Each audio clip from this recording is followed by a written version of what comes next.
यह सामने दिखाई देने वाला कारीगर भले ही आराम से काम करता हुआ लग रहा हो, लेकिन वह बड़ी आसानी से जिन छोटे छोटे टुकड़ों को काट रहा है वे निर्माण स्थलों से इकट्ठा किए गए सरिये। इन पेशावर की इस छोटी सी वर्कशॉप ने अपनी अनोखी सोच से इसमें एक बड़ा व्यापारिक अवसर खोज लिया। वे बस इन सरियों को एक समान लंबाई के टुकड़ों में काटकर भट्टी में डालते हैं और तेज आग में लाल गर्म होने तक तपाते हैं। लाल गर्म लोहे को बार बार पीटकर और खींचकर आकार दिया जाता है, फिर उसे मोड़ने के बाद तुरंत प्रेस मशीन में डाला जाता है। सांचे की मदद से आकार देने और पानी से ठंडा करने के बाद वह एक विशेष आकृति में ढल जाता है। यह निर्माण प्रक्रिया का पहला चरण होता है। इसके बाद इन्हें दूसरी मशीन में डालकर अतिरिक्त किनारों को काट दिया जाता है, जिससे एक नया आकार सामने आता है।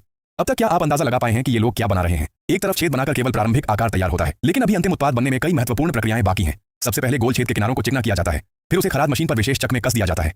दूसरी तरफ को गोल और संतुलित बनाते हुए एक स्टेप्ड संरचना तैयार की जाती है। यह संरचना आगे लगने वाले पुर्जों को जोड़ने के लिए बेहद महत्वपूर्ण होती है, जबकि गोल छेद आगे की मशीनिंग का आधार बनता है। इसलिए खराद का काम पूरा होते ही कारीगर बिना समय गंवाए ब्रॉचिंग टूल की मदद से छेद के अंदर विशेष आकार बनाता है। कुछ ही क्षणों में एक स्पष्ट और सटीक संरचना तैयार हो जाती है, लेकिन कारीगर इसे यहीं पूरा नहीं मानता। इसके बाद इन हिस्सों को आरी मशीन पर ले जाकर बीच से काटा जाता है। यह जानबूझकर की गई प्रक्रिया अंतिम और सबसे महत्वपूर्ण संरचना तैयार करने के लिए होती है। इस संरचना में बीच से एक खांचा काटकर भाग को दो हिस्सों में बांटा जाता है, फिर दोनों तरफ छेद करके उनमें धागे थ्रेड बनाए जाते हैं ताकि बोल्ट कसने पर दोनों हिस्से मजबूती से एक दूसरे को पकड़ सकें और एक लॉकिंग सिस्टम तैयार हो जाए। कारीगर की कुशलता से सभी प्रक्रियाएं पूरी होने के बाद उत्पाद का मूल स्वरूप सामने आ जाता है। फिर उसे अच्छी तरह घिसकर और पॉलिश करके खुरदरी सतह को हटाया जाता है, जिससे वह अधिक चिकना और सुंदर दिखाई दे। सतह की मजबूती बढ़ाने, जंग से बचाने और घिसाव कम करने के साथ साथ उसकी सुंदरता बढ़ाने के लिए फैक्ट्री से बाहर भेजने से पहले उस पर विशेष सतही परत भी चढ़ाई जाती है। अब तक तो आप समझ ही गए होंगे कि कारीगर क्या बना रहा था। बिल्कुल सही।